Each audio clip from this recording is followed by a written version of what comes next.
What can the world's richest man be working on? I mean, rockets to go to other planets? Why? Who does that? Like, really? The world first trillionaire? And that's where your money's gonna go? Working on something that's impossible? Although helping get rid of poverty is impossible. That's never gonna work and that's never gonna happen. And maybe he should put his money to educate people on how to make that money. In any case, my name is Noel. Welcome to Verbal on Life. I am doing this video so that I can make use of my voice and talk and be present. Now that I'm retired and figuring out what to do with my time during retirement. Before I cannot walk or talk anymore.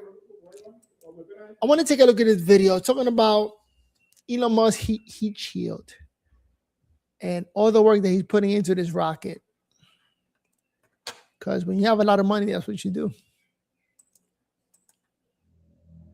You waste it. Well, it's not a waste technically, because rockets have always been synonymous with enormous costs. But what if that could change? Imagine launching cargo to orbit for less than $100 per kilogram. It sounds almost impossible.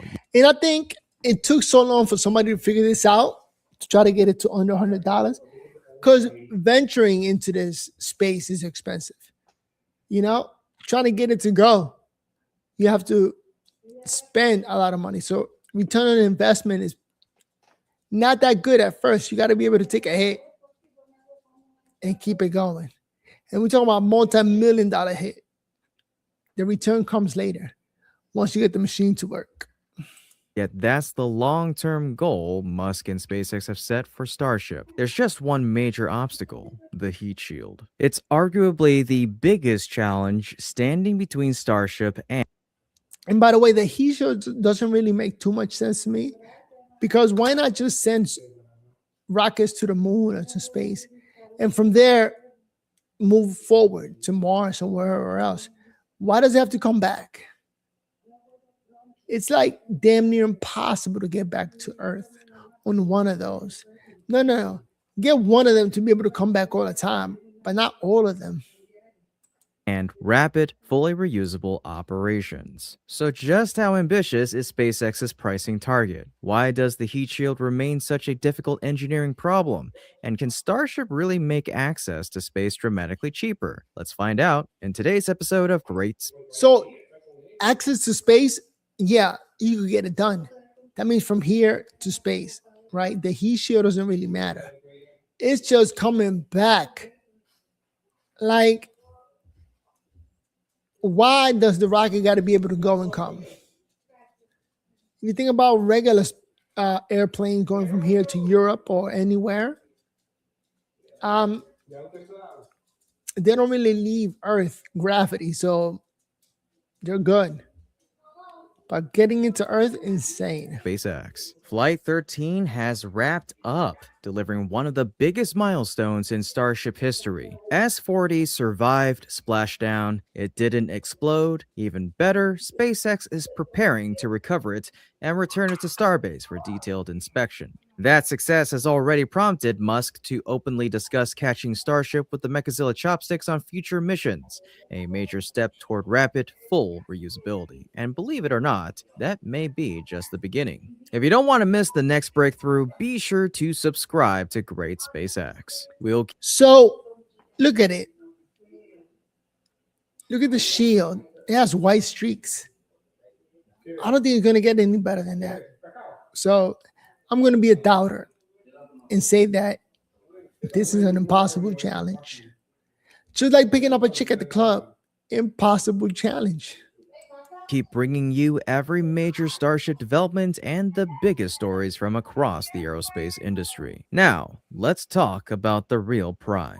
Fast and complete reusability. When people hear those words, they usually think about the spectacular catches with giant robotic arms. And yes, those are definitely cool, but that's not the real reason SpaceX wants to achieve them. The Then what? true reward is dramatically reducing the cost of getting to space. That's it? Historically, rockets have never been cheap. In fact, they've often been unbelievably expensive. Once you get more people to invest, and that should be cheaper. You don't have to do 100%. Take NASA's Space Launch System, for example. Each launch is estimated to cost roughly $2.5 billion, even before including the Orion spacecraft. And when you consider the total development program, the numbers climb into the tens of billions of dollars. Jesus. That's an incredible amount of money for a single launch system. Because Starship is even larger than most previous rockets, many people naturally assume it will also be incredibly expensive.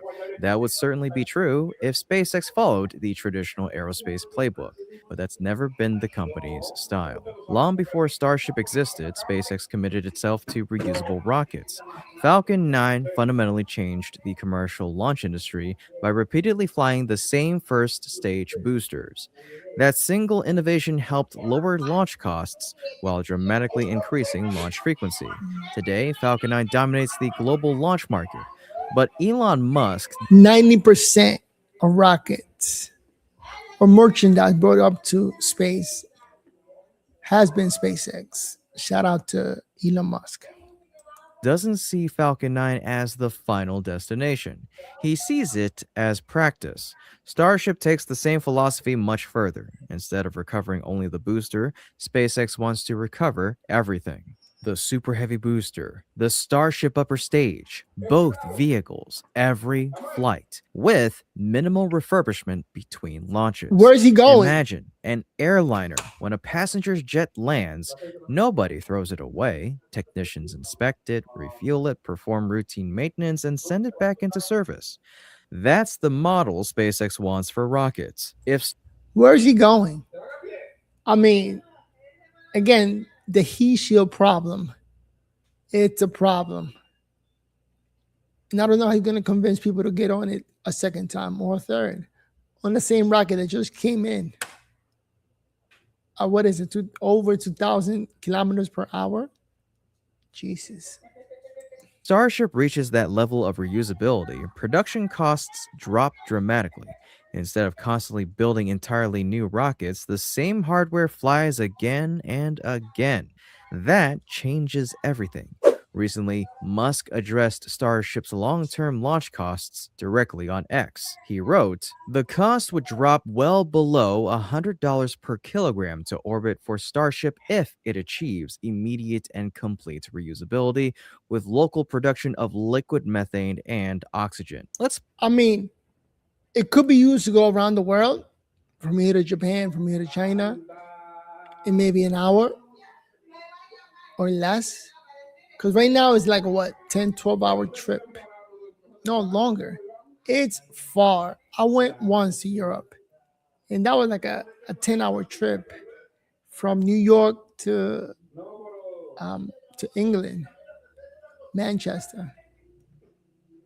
And then we were told in the plane, you need to get up and walk. Sitting down for all that time, not good. Pause for a moment and think about what that actually means. Current versions of Starship are expected to deliver roughly 100 metric tons into orbit. Okay. Future versions may eventually double that to approximately 200 metric tons. If launch costs truly fall below $100 per kilogram, a fully loaded mission carrying 100 tons could cost around $10 million. A future 200-ton mission might cost roughly $20 million. Those numbers are astonishing. For comparison, a Falcon 9 mission currently sells for approximately $67 million. Even at the higher estimate, Starship could potentially deliver significantly more payload while costing only a fraction as much. According to the discussion surrounding Musk's post, achieving rapid full reusability could reduce launch costs by roughly 45% compared with an expendable Starship and nearly 60% compared with today's Falcon 9 pricing. Whether those exact percentages ultimately prove accurate remains to be seen. But the direction is unmistakable. SpaceX wants dramatically cheaper launches. Now compare Starship with some of history's biggest rockets: Saturn V, Energia, N1. Each possessed enormous lifting capability, but every All public money, taxes. I wonder if having private money and capitalists who work faster than government is going to get this done. One of them was expendable. They flew once, then they were gone forever. Today's Space Launch System follows a similar philosophy. Although the SLS can lift roughly 95 tons into low Earth orbit, every launch consumes an entirely new rocket. That's one reason operating costs remain so high. Other heavy lift competitors also face similar challenges. Falcon Heavy can lift approximately 63.8 tons. Blue Origin's New Glenn is expected to carry roughly 45 tons. Both rely on partial reusability. Both still cost well over $100 million per mission. Starship aims to surpass all of them. More payload, greater flexibility, much lower costs. And that's before SpaceX introduces even larger future versions of Starship. If the company succeeds, customers could eventually purchase launch capability that once required hundreds of millions or even billions of dollars for only a small fraction of today's prices. More performance, less money. It's easy to understand why so many companies are paying attention. All of this comes back to reusability. Every time SpaceX flies hardware again instead of building new ones, manufacturing costs are spread across multiple missions. That fundamentally changes the economics of launch. Organizations relying on expendable rockets simply can't compete with that model over the long term. And here's something even more interesting. That estimated $10 to $20 million launch price assumes a customer purchases an entire Starship mission. In reality, many customers won't need an entire rocket. That's where rideshare missions become incredibly important. Falcon 9 already operates an extremely successful rideshare program. Multiple customers share one launch. Instead of paying for one whole rocket, each organization pays for only the portion of payload capacity it actually uses. Yeah, so I don't know, man. Elon Musk, he's the number one capitalist in his country who truly understand the economic behind everything he does. So if he thinks making a bunch of rockets that are reusable works, that remains to be seen. I want to sign up for that trip. Starship could take that concept to an entirely new level. Its massive payload bay allows numerous satellites from different customers to launch simultaneously. Right? Small companies that could never afford a dedicated mission suddenly gain affordable access to orbit. It's a remarkably efficient system. The larger the rocket, the greater the opportunity for ride sharing. That means launch costs for many customers could fall even lower than I want to see Ludacris and Snoop Dogg put their money together to launch satellites up there. the headline numbers suggest. So, what actually makes these low prices possible? Reusability certainly sits at the center of that strategy. Every rocket that flies repeatedly reduces manufacturing costs. Instead of discarding billion-dollar hardware after every mission, SpaceX wants Starships to fly again and again with only modest refurbishment. That lowers costs while dramatically increasing launch frequency. Rather than spending months rebuilding rockets, SpaceX ultimately envisions hundreds, perhaps even thousands, of flights per year, with some vehicles flying multiple times within days. But reusability isn't the whole story.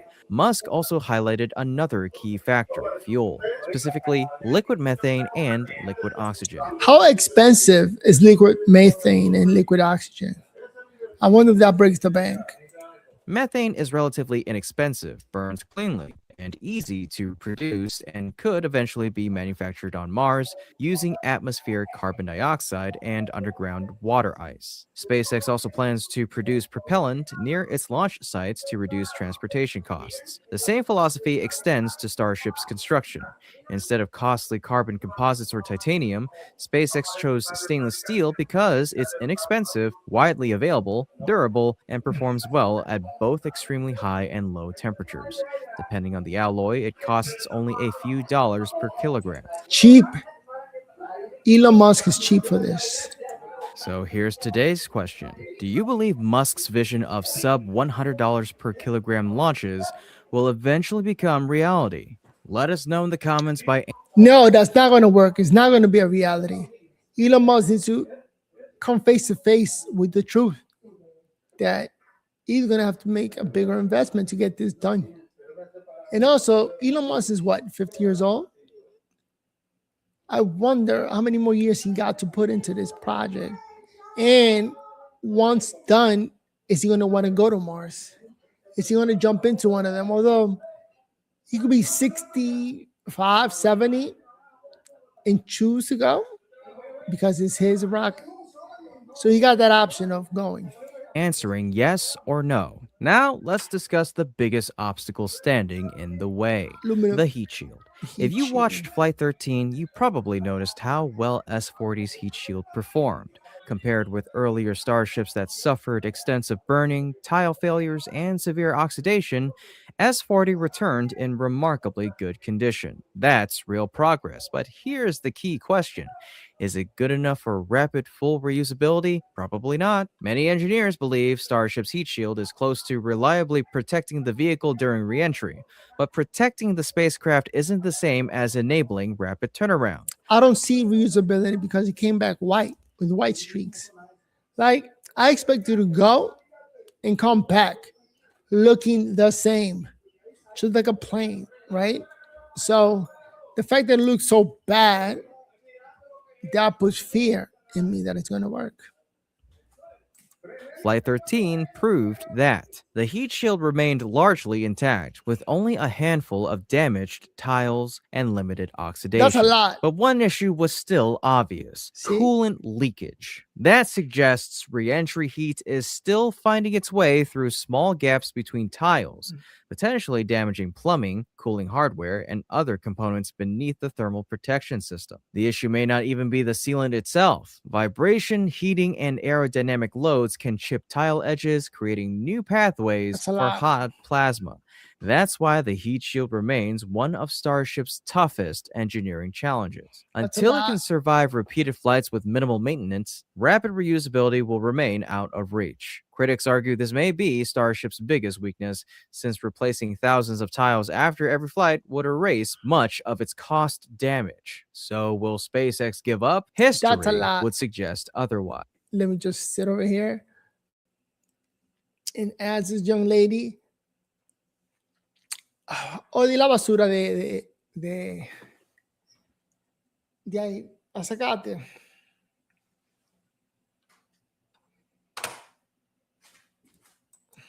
The company has repeatedly solved challenges once considered impossible, from vertical booster landings to autonomous drone ship recoveries and Yeah. rapid booster reuse.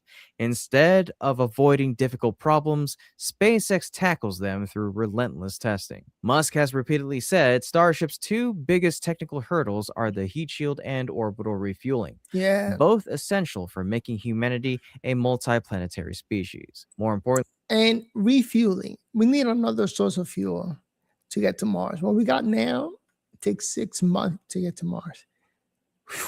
That's a long trip. We got to be able to make it in 1 month. So regular fuel is not cutting it. We need something else. SpaceX continues investing heavily in that vision. Despite Falcon 9's success, the company has reportedly begun limiting Falcon launch availability later this decade as Starship gradually takes on a larger role.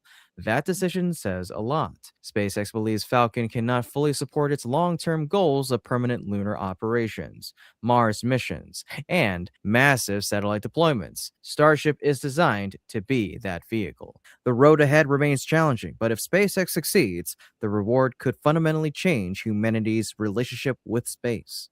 Launches that once cost billions could eventually cost millions. Access to orbit could become routine, and the dream of building permanent settlements on the moon and Mars would suddenly feel much closer than science fiction.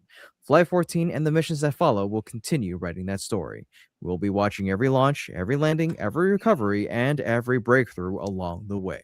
And I think it's crazy that he's making all of this information public, right? That we are following with him. There's a lot of rocket companies out there that everything they do is privately. We never hear about their success or failure. But with Elon Musk, he gets everybody involved by showing videos, allowing everybody to record, go over there with drones and record the videos of the rockets taking off and landing. It's pretty public information. So I think he's similar to Steve Jobs that will make everything public So I think he's using that approach. With that said, let's move on to another video. Look at this other video.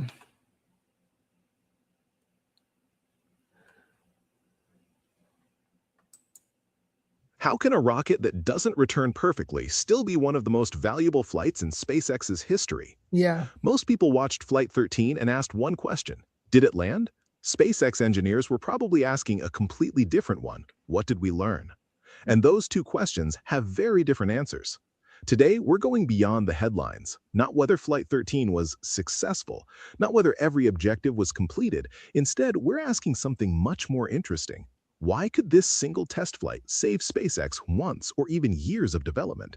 Because in rocket engineering, hardware is temporary, but knowledge is almost impossible to replace.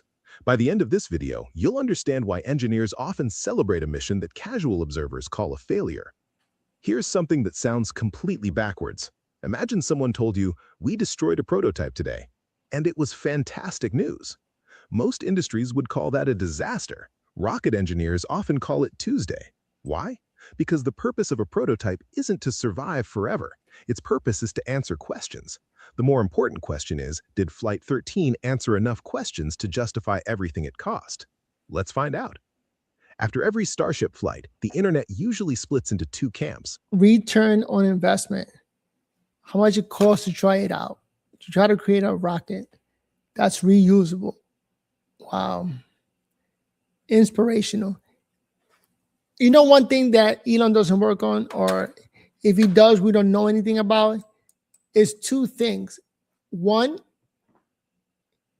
is gravity, artificial gravity. Have you figured that out? How are we going to be able to live in Mars without using artificial gravity? Because otherwise, we are screwed. We need gravity just to live. And number two, fuel source. Depending on what fuel you use, makes you go faster. The goal is to get near the speed of light, like 90%, 95%, even 99%. And we're nowhere close. I don't think we're even at 1%. So fuel source is important and gravity is important. Those two things is what I want to hear. I think once you talk about what fuel works best, then I'll say, okay, we're probably moving on to being multiplanetary. Because we figured out how to move faster. And number two, gravity. How are we going to deal with gravity? We need gravity in a ship. Otherwise, this is not going to work. All right? Our body works under gravity. So, no gravity, that's just going to screw up humanity. Let's keep it real. One side says it exploded. The other says it was a complete success. The truth is usually much more interesting. Developmental flight testing isn't graded like a school exam. It's not pass or fail. It's about reducing uncertainty. Every flight. I mean, why do I care so much about this? I think that I'm 47, battling MS, not bedridden yet. So I'm trying to take advantage as much as possible what I do have. Ole, saca la pila! So I still have my extremities, which are every year they seem worse. Let's see how long I'll keep it up and not give up. Because otherwise, it's going to be a challenge. All right, let's check out this video by...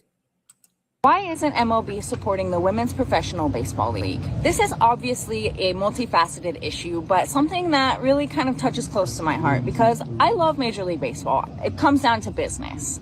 The Women's Professional Baseball League is its own separate entity aside from Major League Baseball. Major League Baseball recently invested into the AUSL, the softball league, which means that they're not going to be investing in Women's Professional Baseball League, which is so silly to me, but that's a separate issue. The real issue is the reasoning here. Major League Baseball representatives themselves have said that it's because there's a lack of infrastructure and the talent pool isn't as deep. But we need to go back to why the talent pool isn't as deep. And I mentioned this in my video yesterday that after about 6th grade, that's kind of where your pipeline stops as a woman playing baseball. There's no infrastructure and there's no choice to make an infrastructure. And Major League Baseball is obviously the biggest baseball league and association in the United States.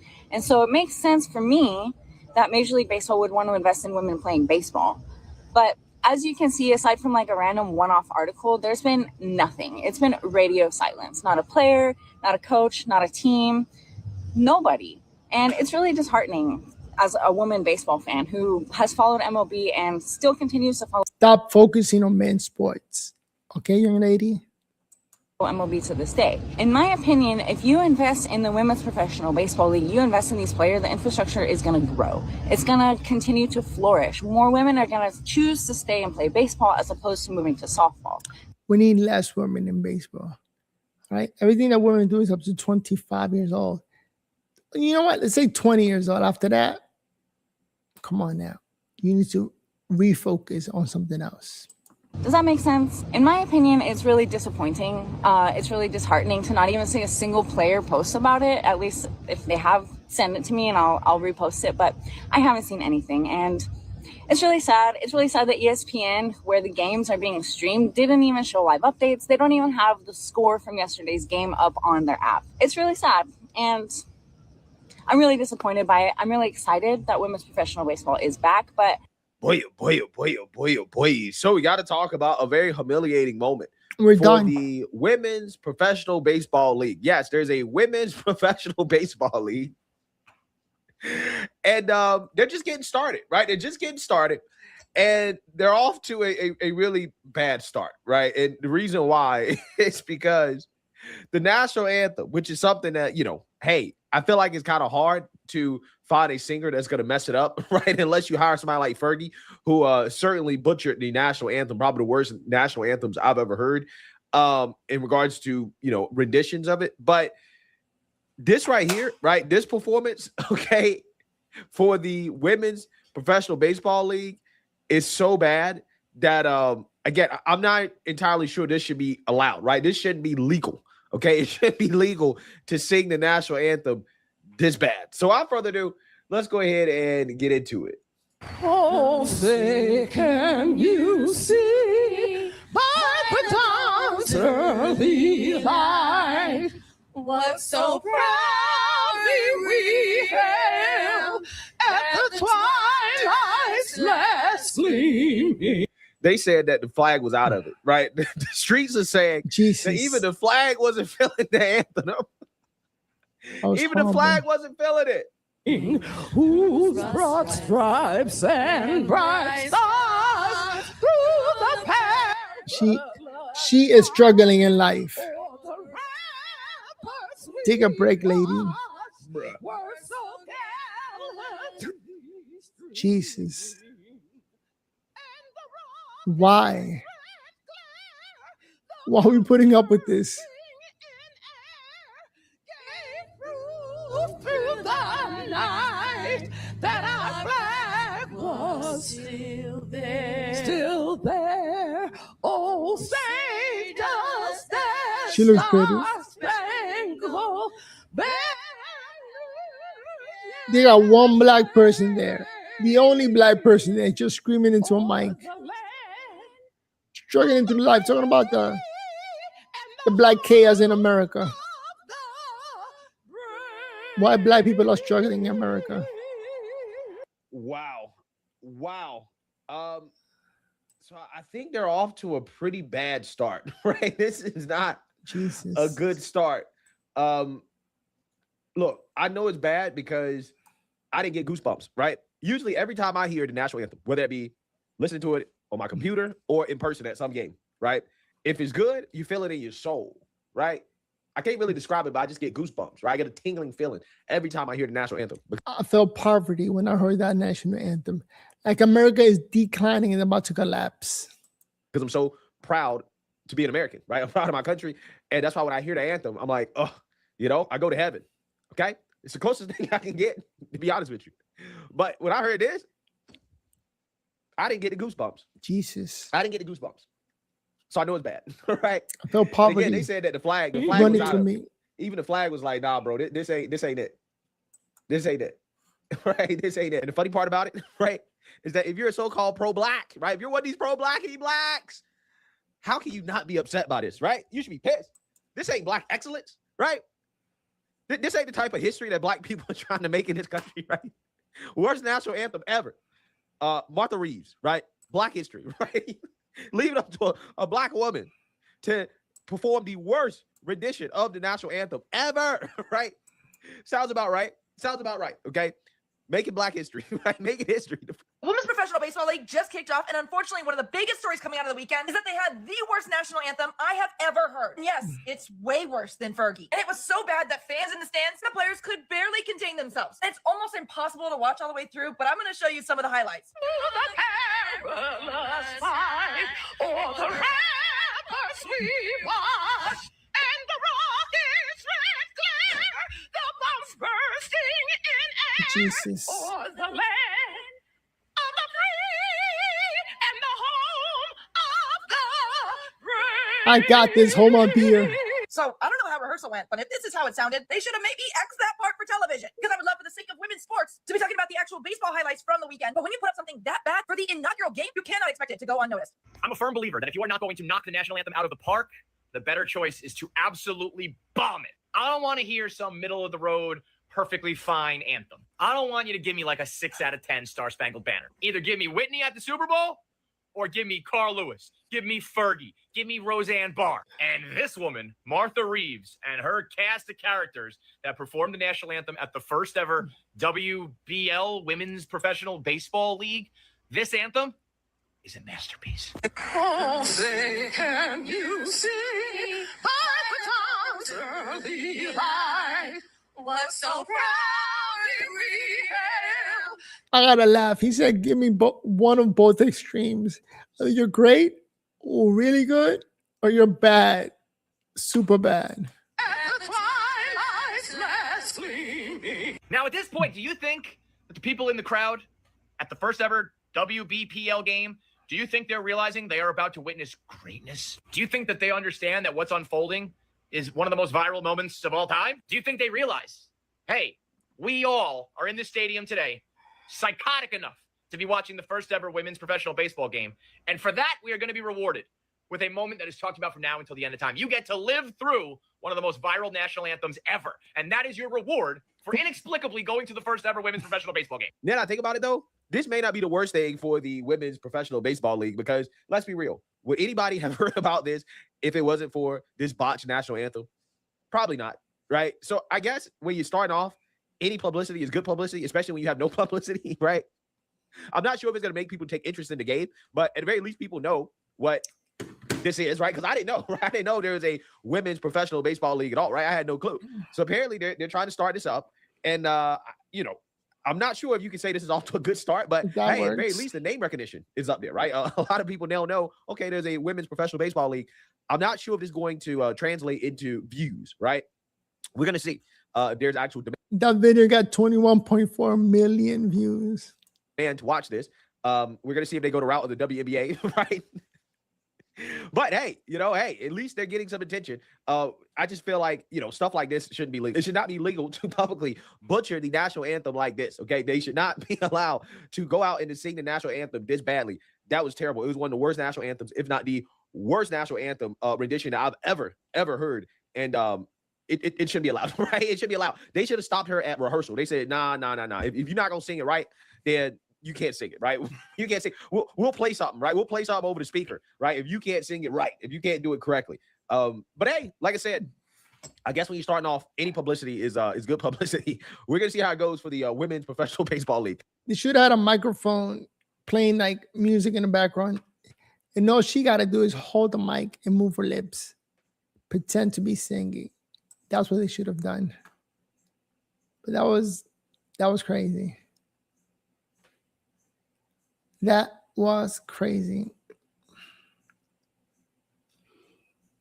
Friend zone.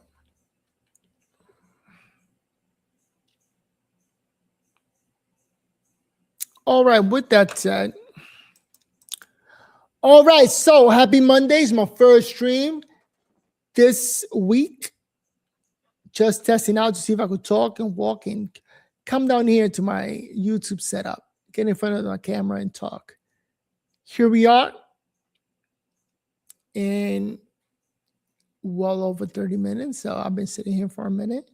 Not easy for somebody battling PPMS, but let's be honest, I made it. If you like this video, give it a thumbs up. And let's see how well this video does. With that said, see you on the next video. Peace.